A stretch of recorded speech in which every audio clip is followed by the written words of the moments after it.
إن شاء الله. الحمد لله رب العالمين، والصلاة والسلام على خاتم النبيين والمرسلين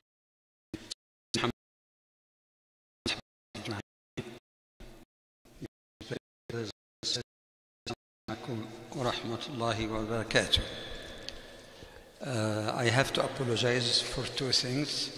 One is so obvious to you, the coarseness of my voice because of some health issues in the last few days. Alhamdulillah Rabbil Alameen. Secondly, my apology that again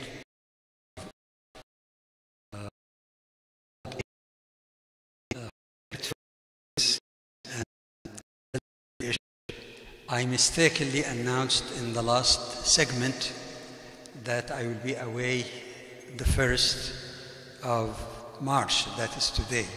I was mistaken. In fact, it's not this week that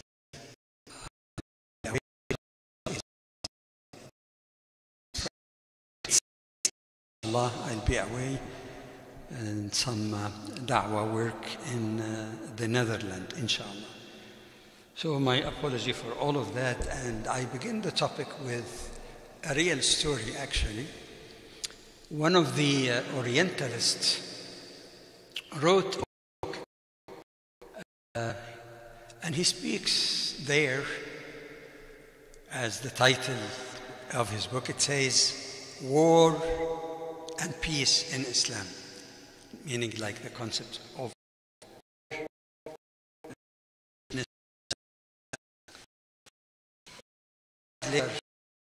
one of the great and senior scholars, alayhi rahmatullah, Sheikh Mahmoud Taltut,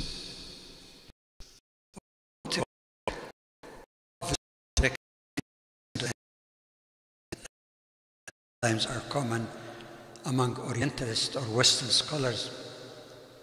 And he called the book As-Salam wal-Harb fil Islam, Peace and War in Islam.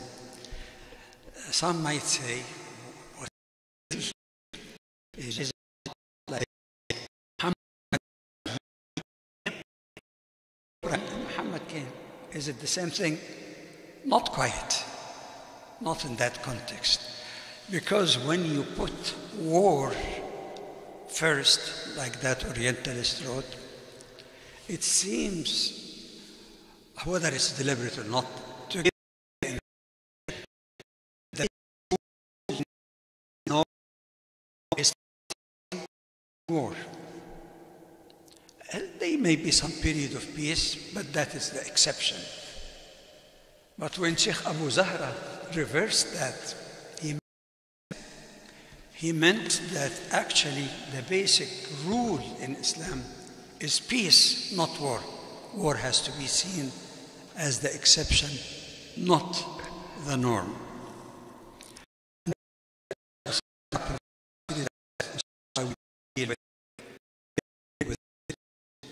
That deal with the variety of concepts and issues that are commonly misunderstood and oftentimes mixed up. The question, again, of peace, what does it mean? War,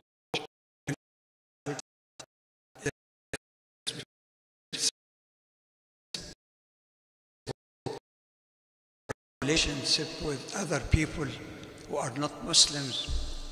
Is there any difference between the treatment of those who are peacefully coexisting with Muslims and those who are called by the fuqaha harbi, are engaged in war? Muslim, how about this commonly used term, terrorism? What is the definition really of terrorism? How do you draw the line? And I thought that it may be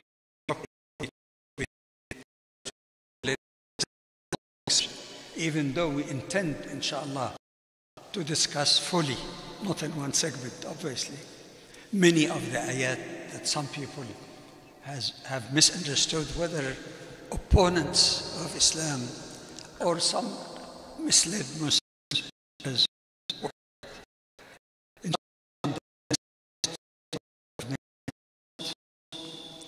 there are 8 points, inshallah, we want to address. One, the term peace as an Arabic term. Secondly, peace as a term in the Quran that relates to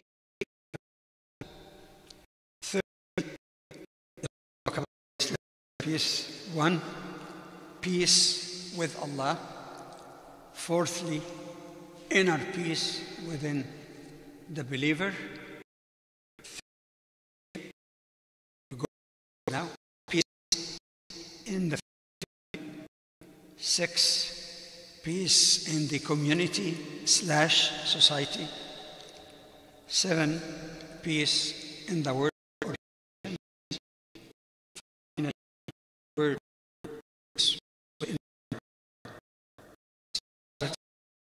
Without wasting too much time, we begin with the first of the 8 points, peace as an Arabic term.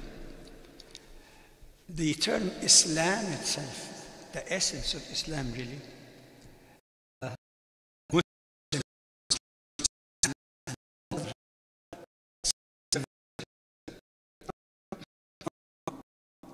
root in the Arabic language.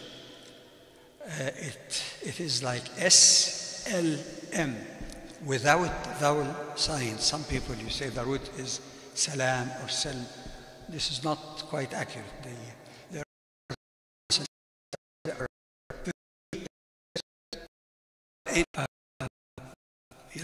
vowel sign for it, like sin, lam, mim. It is when you add other letters to this root that you can get other terms. For example, the very term Islam have exactly the same 3 letters, sin, lam, mim, or S, L, M. And then you put I in the beginning, A after you get the term Islam. So the term is very essential, and the root system in Arabic help us to understand the meaning. But what is then the root meaning? This means for that. Both are valid. I'm focusing on the 2 most important ones. One is peace, the other is submission. In fact, both of these crucial meaning of that root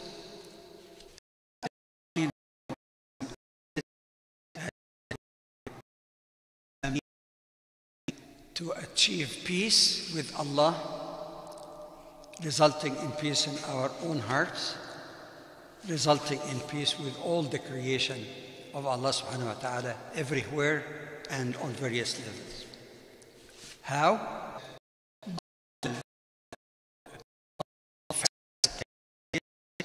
It is by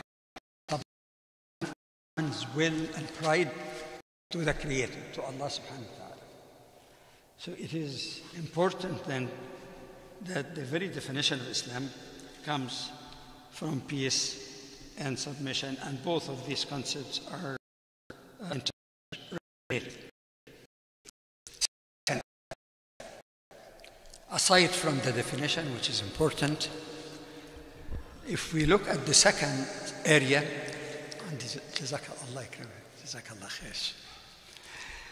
that there's peace in belief terms. In other words, it's not only just that Islam comes from all our beliefs really center around that peace. And let us look at some examples in the Quran. First, one of the names, or actually more accurately, attributes of Allah subhanahu wa ta'ala that we find in Surah Al-Hashr as a name of peace. It comes from the same root. No question that there is no true believer in Allah and in Islam hope for anything better than to enter paradise. May Allah join us all there. And paradise is called in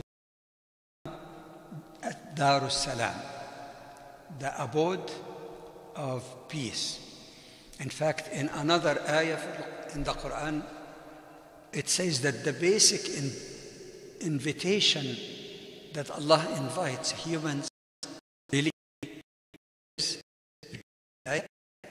Allah ila dar salam wa yahdi man yasha'u ila sirat mustaqim. Allah invites all to what? He doesn't need us.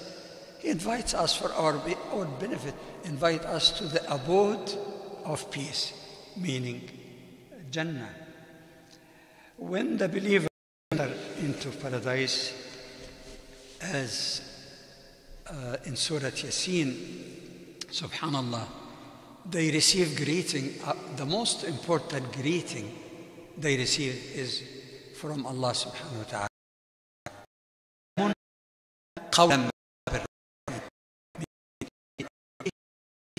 This would be the utterance or the words of the merciful Lord, Allah subhanahu wa ta'ala. When the believers are entering into paradise, we read in the Quran, وَالْمَلَائِكَةُ يَدْخُلُونَ عَلَيْهِمْ مِنْ كُلِّ بَابٍ سَلَامٌ عَلَيْكُمْ بِمَا صَبَرْتُمْ فَنِعْمَ عُقْبَى الدَّارِ. The angels greet them, peace be upon you, with your perseverance, meaning when you were on earth, when you have sabr. What a the Quran also says that even the dwellers of paradise, they greet each other also with salam. تحيتهم فيها salam. The Quran says the common greeting among all of them is salam. And as we stated,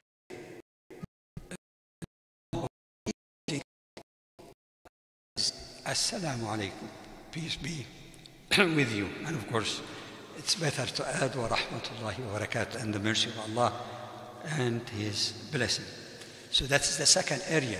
So many areas. This is not inclusive of everything in the Quran.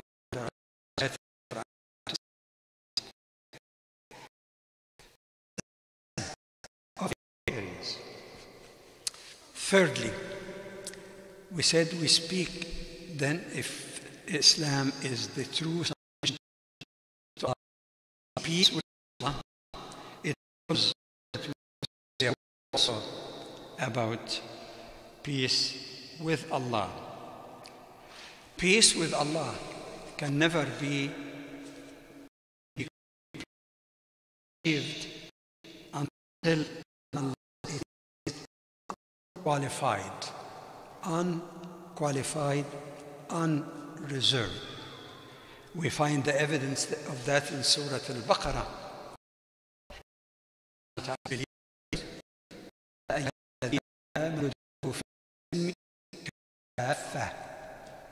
O believers, enter into that peace of submission, kaffa, wholeheartedly.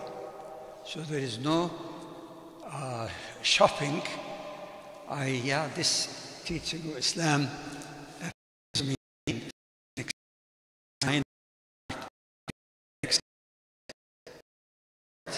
well, I have some reservation on it. I can't fully accept it. I want to understand everything, even the unseen.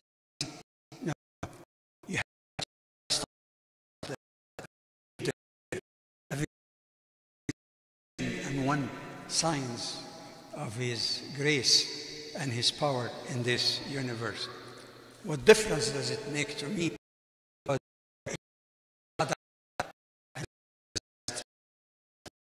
Back in some details, and why the Prophet ﷺ discouraged people from dwelling too much on Qadr, or people, what is the throne of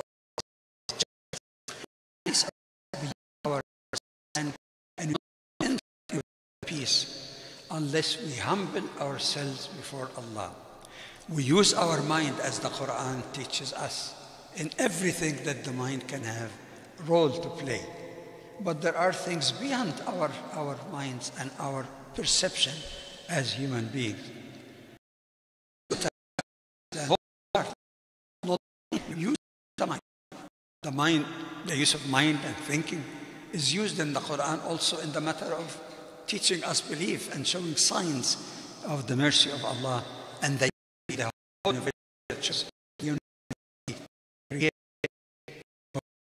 once you have, your heart has been comforted, you submit to Allah, you don't bother with things that people keep talking about day and night, and it keeps them and the focus of their lives. Just like I give you an example, I mentioned in a different occasion in these halaqat, a person came to the Prophet sallallahu alaihi wasallam. When will the hour come? The hour, meaning the day of judgment. I'm surprised at the Prophet's answering that question. He could have easily quoted the Quran in more than one ayah. يسألونك عن الساعة أيان مرساها فيما أنت من ذكراها إلى ربك منتهاها إلى آخر الآية. That nobody knows. But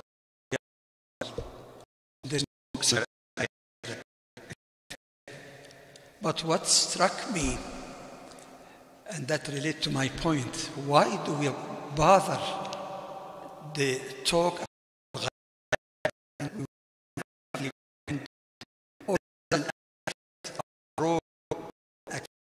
here on earth as the trustees of Allah? You know how the Prophet said to the man? If you haven't read the hadith, you can never guess it. He said, ماذا أعددت لها? What did you prepare for? In other words, whether the sa'a is 10 years, 100 years, Allahu A'lam, what does it matter to you? علمها عند ربي. Allah only knows it. So the practical question here, you don't keep wasting your time and make calculation as many people in the past. The hour will be in such and such year. It happened throughout history with failure, with flying colors. Nobody, no matter how precise they did. But as if the of arguing is preparing for that hour. But the hour is not just something remote. In one sense also, your own hour as an individual. Any time that يعني صحيح الآية, this hour comes suddenly, it is for the hereafter, but it happens also on earth sometimes. So better focus on what is.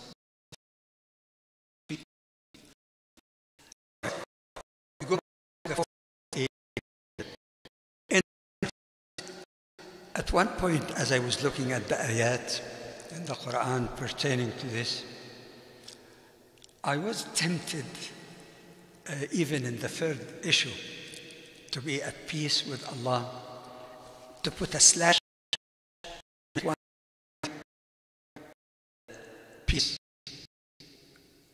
with oneself, inner peace. However, I find at least two ayahs that are quite relevant, which may with Allah. The quotation that you can refer to in the Quran. But these are two beautiful ones.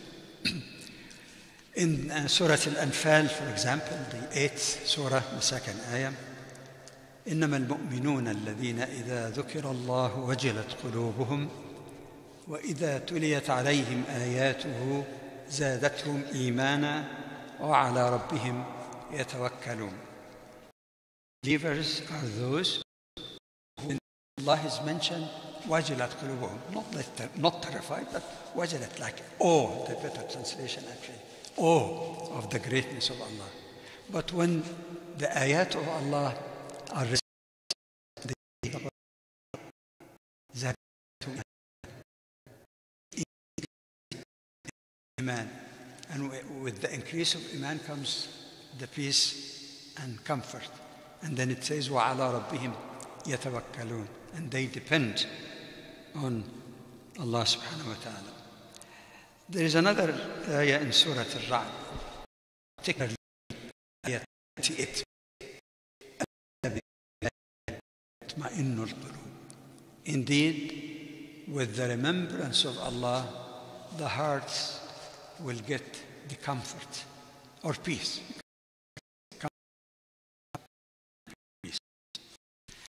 The flesh. Peace with the family. So now we're going in circles, beginning from the individual. Peace or quote the notion of peace also and comfort. The most oft in the Quran about of the family is the one in Surah Al-Rum, the 30th Surah, and I think it's ayat 21. وَمِنْ آيَاتِهِ أَنْ خَلَقَ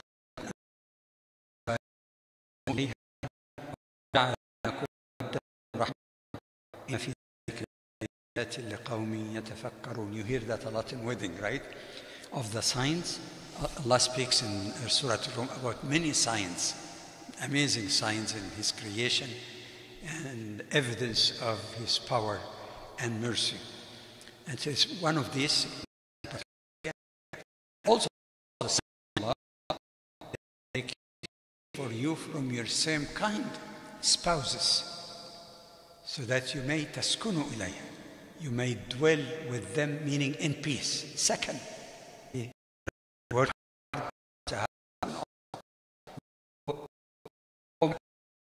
the place where you relax, to have some sakina from all that noise around you.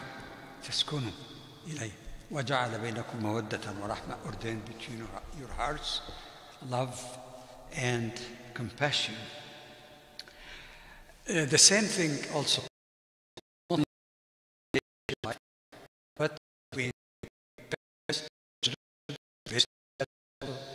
proper upbringing of our children. Of course, hidayah is in the hands of Allah subhanahu wa ta'ala, but we try to do our best.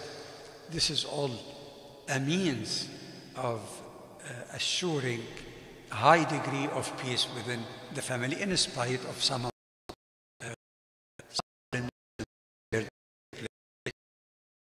but these are all issues that we don't fully control. But are we trying hard enough to secure this atmosphere of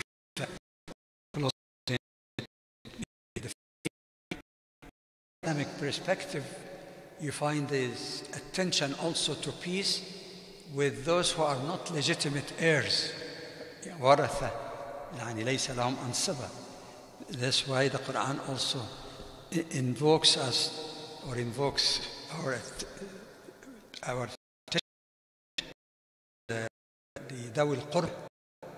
Lots of mention in the Quran about Dawil Qurba, relatives, not just your immediate family. And even if they don't deserve or legitimate heirs, the Quran encourages that you can give them something, not from the furud, but like for wasiyah, for example, you can include up to 1 for whatever it doesn't go to a legitimate heir, because that would disturb the balance that Allah has for this. So kindness to Dhawil Qurba. Some people sometimes ask,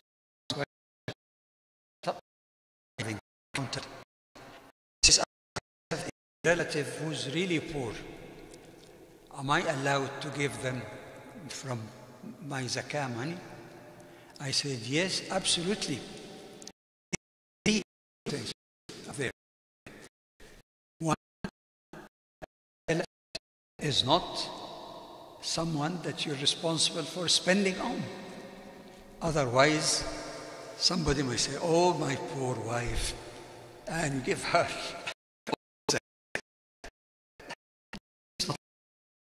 You're responsible of spending on her. But it could be someone you're not responsible for, like a poor brother, for example, with an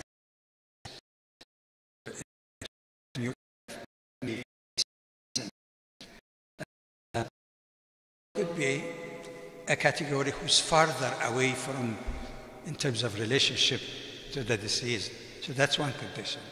You don't pay that for their expenditure or maintenance. The second, that he or she has to meet the definition of poor. So there are criteria for that.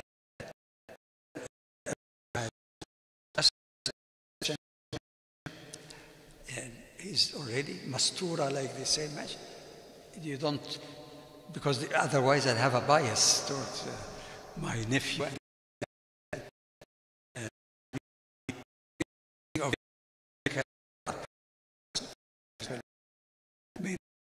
Totally qualifies. You have to make sure of that. So, but this is an example in case the person is a deserving. It is both zakat and really was non-heir of you. You give him zakah. It is, you get the reward of zakah side by side with the relatives. So this is an example of what we always think of a family, not just, father, children, wife, and all, even extending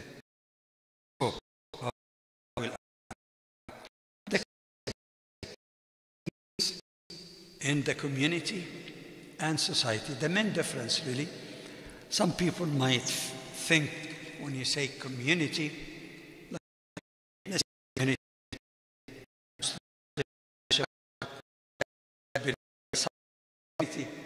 because also you can speak about the Muslim community in all the masajid, and this is the way we should think, really, coordinating activities and very it could be in a city or a given area or a metro. When people speak about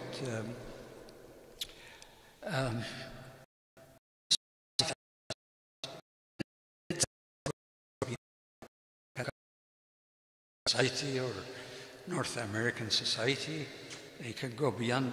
So, but this all goes in circles. Here again, in of community or society, there are prerequisites and there are practical guidelines that the Quran and encourage us. One just beyond your household actually is your neighbor. A neighbor in one particular ayah in the Quran defined the neighbor also al-jari al-qurba wal-jari al-junub, including only your neighbor who lives in another house who is relative to you, but also some neighbor that you don't know.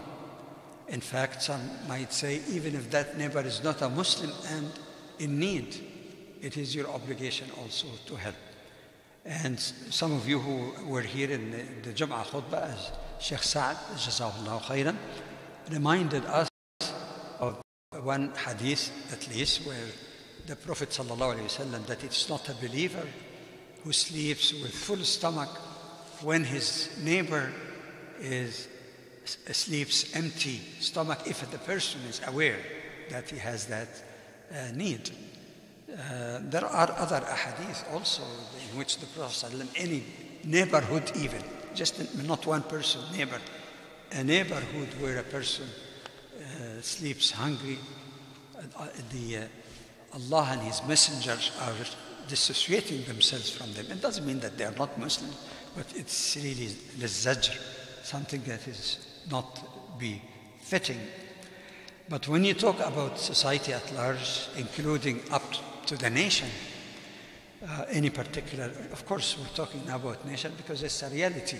The Quran thinks of an ummah of all people, but the political lines of the city-states that became a reality. Distributive justice. Many societies, especially in the West, but not limited to the West, it could be worse even in Muslim countries, where there is a huge disparity of the distribution of wealth, where some people are getting all the privileges. Laws are made to protect their wealth, and poor people are just struggling to make ends meet. There are people are increasing in wealth, other increasing in poverty. That is not a path to social peace.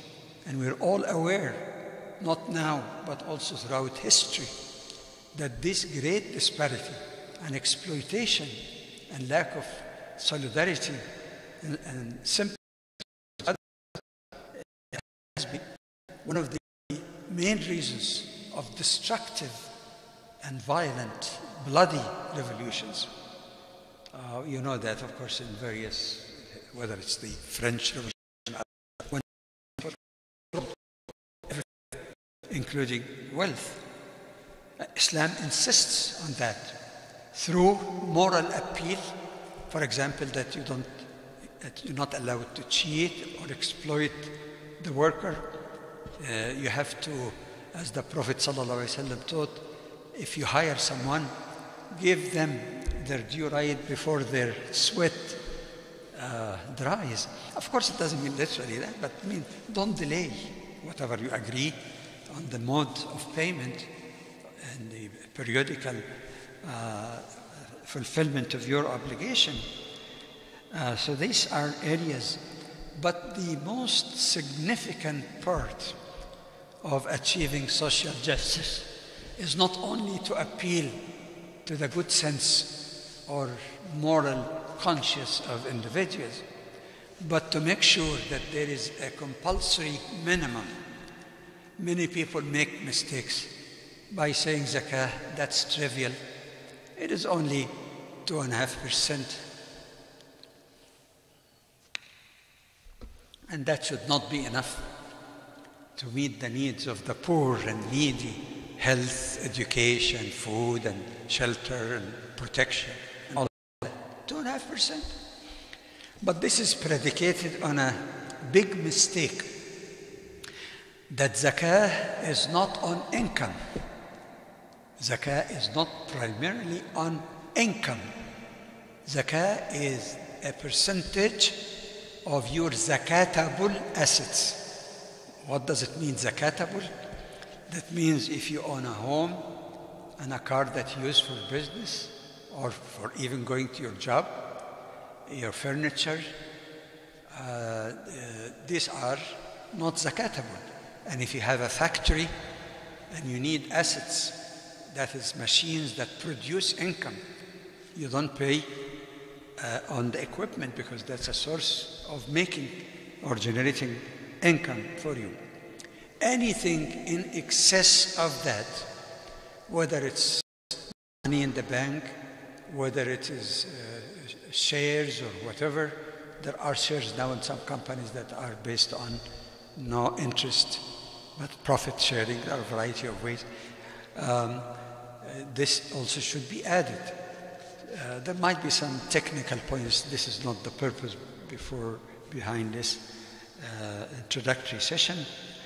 But when you talk about your wealth, that you're paying 2.5% of the wealth, your income even might be only part of that, because if you're spending already most of your income, okay, if you take 2.5% on what remained and stayed with you for a year without needing it or thereabout, by the way, lunar year, then it might be trivial. But if you have already, for example, assets and buildings that is worth $1 million, your income is a small part, especially what remained after your expenditure, what you spend on your clothing, food, for you and your family. This is non-zakatable. But even then, assets is far, far greater than income itself. So the zakah is not to be trivialized. It is a very, very effective means. If Muslims today are sincerely paying their zakah, if countries that have discovered gold or oil, it is not for the ruler or the family of the ruler. This is the wealth of the Ummah. And according to the rules of zakat, that is not being perhaps taught as frequently as people are taught how to obey wali al-amr, no matter how corrupt the person is. The zakat al-rikaz, أو ما يخرج من الأرض, is 20%. 20%. This minna from Allah to the Ummah. Imagine countries, for example, that produce, there's no exaggeration, that what, 10 millions? Yeah, some do. 10 million barrels of oil a day. A day. And suppose even not at very high level that came close to $100 a barrel. Suppose even you took at 50, half of that. That means you've got 50 by 10, $500 million a day. Whatever expense you had in this, in some countries, it doesn't take that much to extract the oil. But just take half of that, half, $250 million a day. Pay zakah on it. That's $50 million a day of zakah in one country. Add other countries. Will there be on the face of this earth any Muslim who's needy? Any Muslim families in a tent with their children and babies freezing to death while they're asleep because they have no shelter because of all the politics, the unclean politics of control and greed. Forgive me, I didn't plan on saying this, but sometimes I feel it. And I feel it because it is a very, very unjust world. It is not the lack of resources, but the greed of those who control those resources. And even if it's limited only to zakah, just zakah, $50 million a day, subhanallah. In addition to this mandatory part, we find also that the Quran and Sunnah of the Prophet ﷺ urges us very strongly to go beyond zakah, sadaqah. Even though sometimes the word sadaqah is used in the Quran could have a meaning of zakah, but this is an issue of terminology. But it is understood there are also beyond zakah charity that you do in some disasters, as we have been struck in this community and any community all over the world, that this would help alleviate this. The seventh,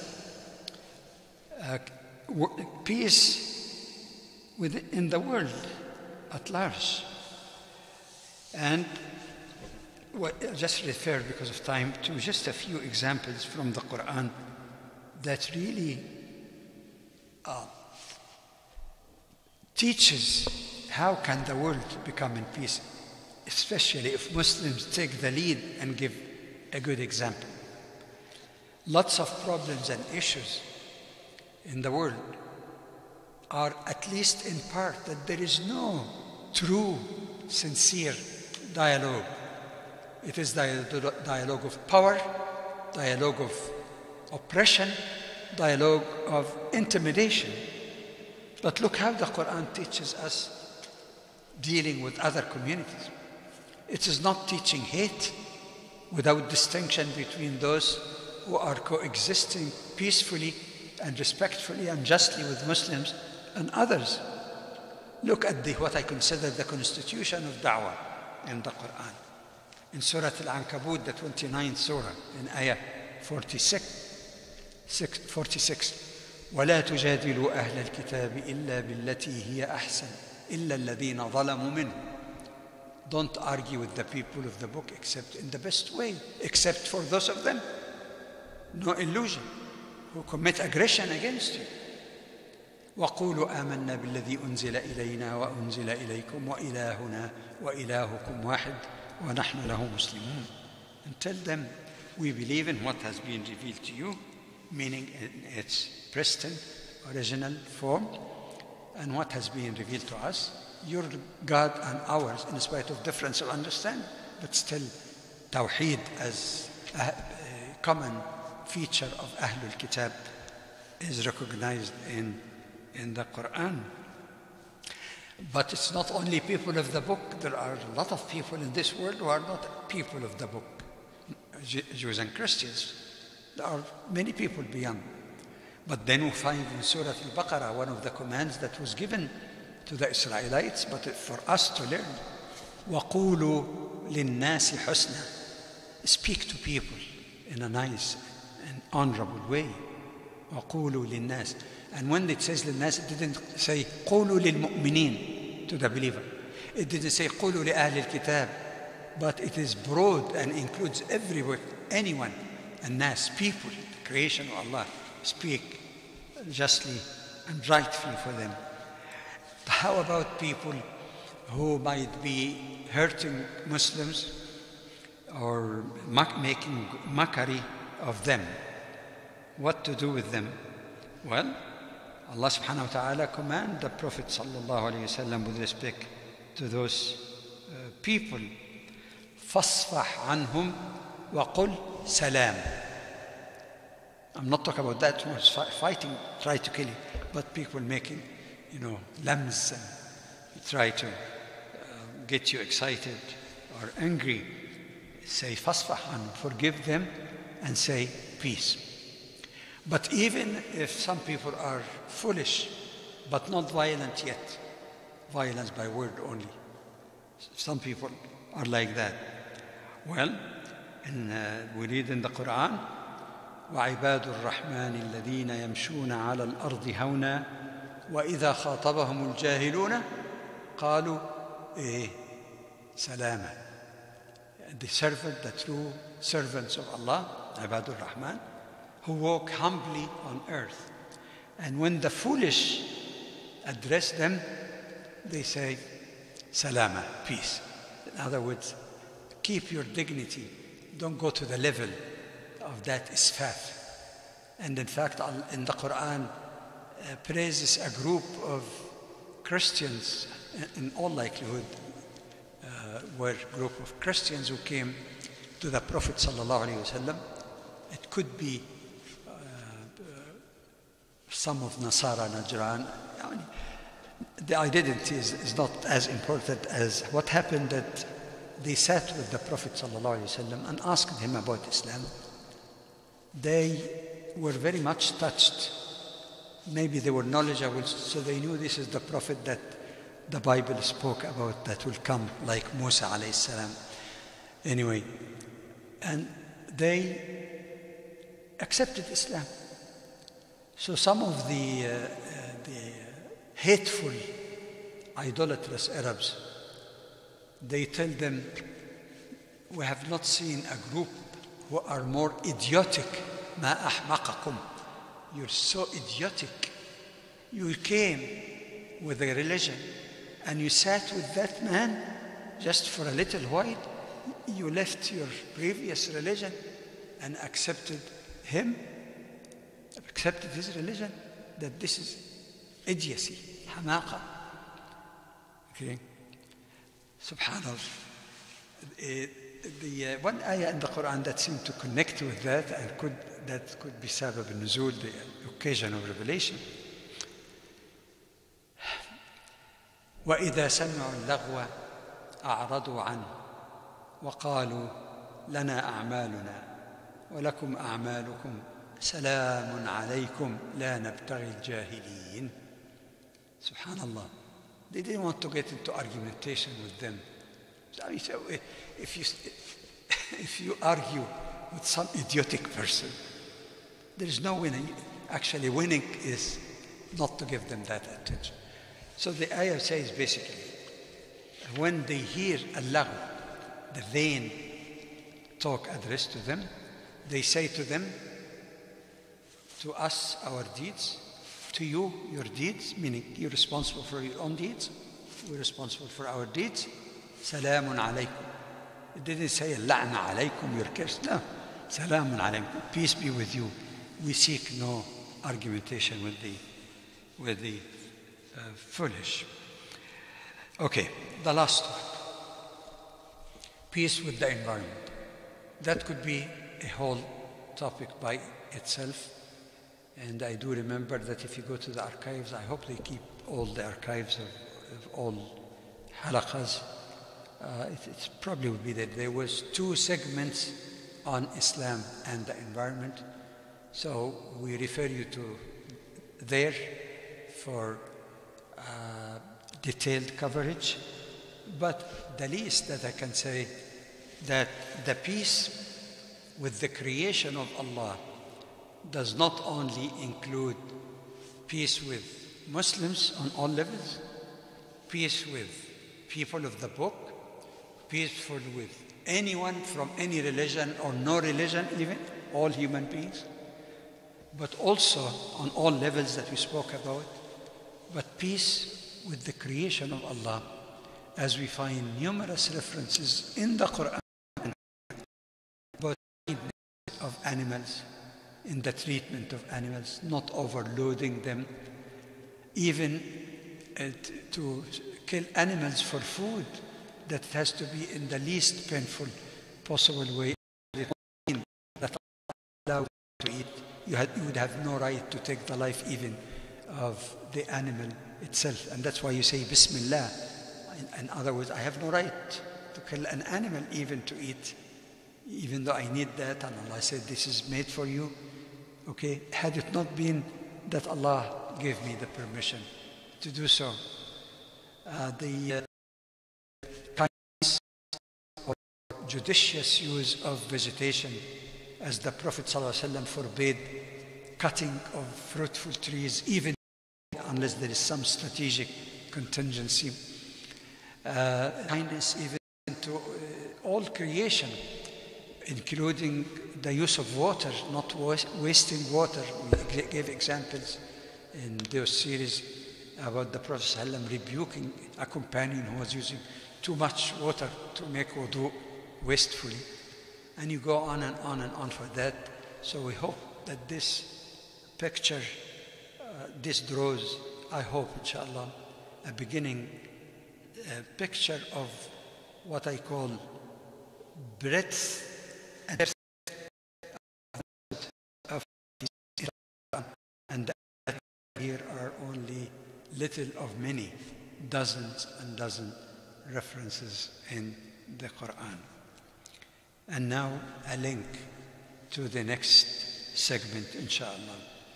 As I mentioned last time, I might be missing the barakah of being with you in this halaqah. For the next week, inshallah, I'm traveling on Thursday to Netherlands and back, inshallah, on Monday. That means I'll be missing the 8th.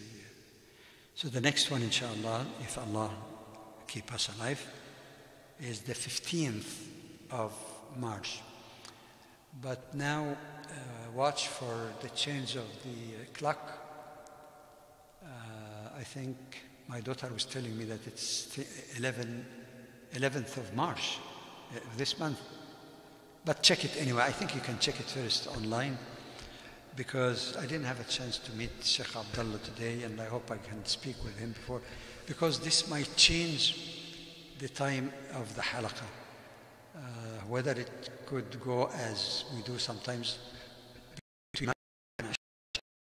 or to this for prayers, and some adjustment may be made. But at least the 8th, if there is any other program, I will not be here, but the 8th, of course, the time will be the same. جزاكم الله خيرا and بارك الله فيكم, and I hope we abided by the time, almost 55 minutes. Please, if you have any comment or suggestion or critique, don't hesitate to. The best way is to email directly. It is Jamal Badawi 1 at email.com. Jamal J like Jamal, not like Masriyin, Gamal, which actually means camel.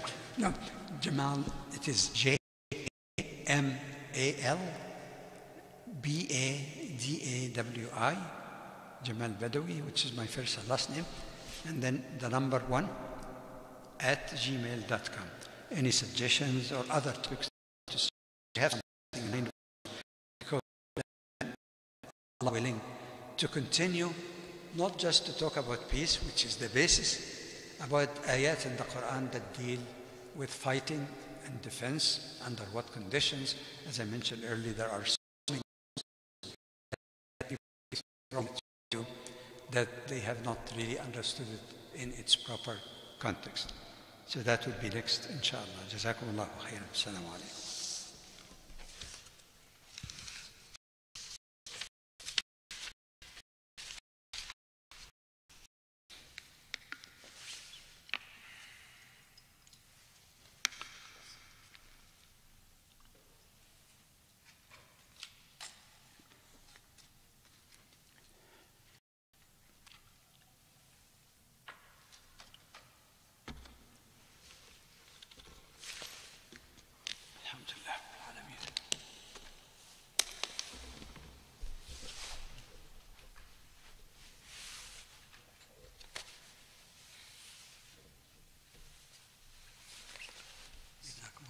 حياك الله مروان، بارك الله فيكم.